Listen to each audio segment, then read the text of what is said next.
Hey everybody, Kyle Meinke here from MLive.com.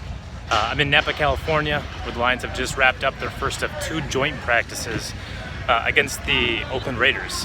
A very different feel out here at Raiders camp. We're in Napa, really right outside of a hotel, a little field nestled here in the mountains and the surrounding valleys of wine country here in Northern California. And as you can see right behind me, I mean, this is an open air weight room, and right now you have Lions players and Raiders players mixing it up, working out after practice. I mean, it's just a totally different situation than what you would see back in Allen Park. The Lions have a much more, shall we say, controlled environment for reporters and public and just the people and their interactions with players. They try to do their best to keep people away from the players. Here they're just not afraid to let people hear and see everything, and you could hear, I mean, Darius Slay was jawing with fans who were right behind him.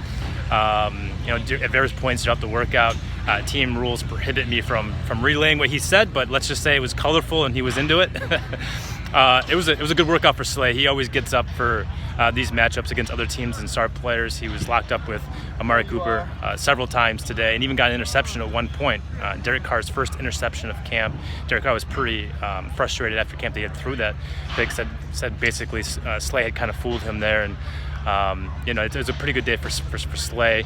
Tease Tabor and Deshaun Chet also had interceptions. It was a good day for the secondary. Quandre Diggs actually got really high remarks as well from a number of Raiders players too.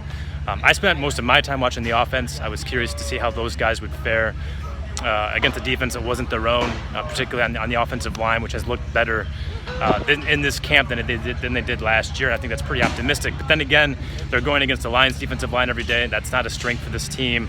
No Ziggy Ansah during one-on-one drills to this point either. So I was just curious to see how the offensive line would fare. And to be honest, it was worse. They were not great, particularly in one-on-one drills. They've dominated those throughout camp back in Allen Park. Those guys are pretty much beat against the Raiders today. Frank Ragnow, who's been really good in Lions camp, was beat a couple of times, so we just haven't seen that back in Allen Park. It's nothing to be concerned about. It's still early in camp. You're just getting a different look at the different defensive scheme, different players. They play it a different way. You can see it, you can sense it. It's just a good learning experience, especially for a young guy like Ragnow. And we'll see what he does on day 2 after he watches the film and talks to coaches and tries to learn from this. Elsewhere on the offense, Matthew Stafford was fine. He was 7 of 11 during team stuff. He connected with Marvin Jones a couple of times on deep plays. More up and down, though, than what we've seen in Allen Park. Missed Marvin a couple of times. I've said this before, but Marvin Jones is having an incredibly good camp for the Lions. He's probably been their best, most consistent player from start to finish at this point. Now that we're 10 practices in, he's just getting open consistently. And again today, it didn't matter who was covering him on one-on-ones, he was winning those routes. There was a play during team stuff when he was in single coverage with a cornerback, and then the safety came over the top, and he had a step on both deep down the field for a long touchdown, except for Stafford overthrew the play. So it was incomplete pass. But again, you'd like to see how consistent Marvin's winning his routes. He's just having a damn fine camp. There's a lot to like about where he's at this point in his game. And just one more note on the receivers. Teo Redding,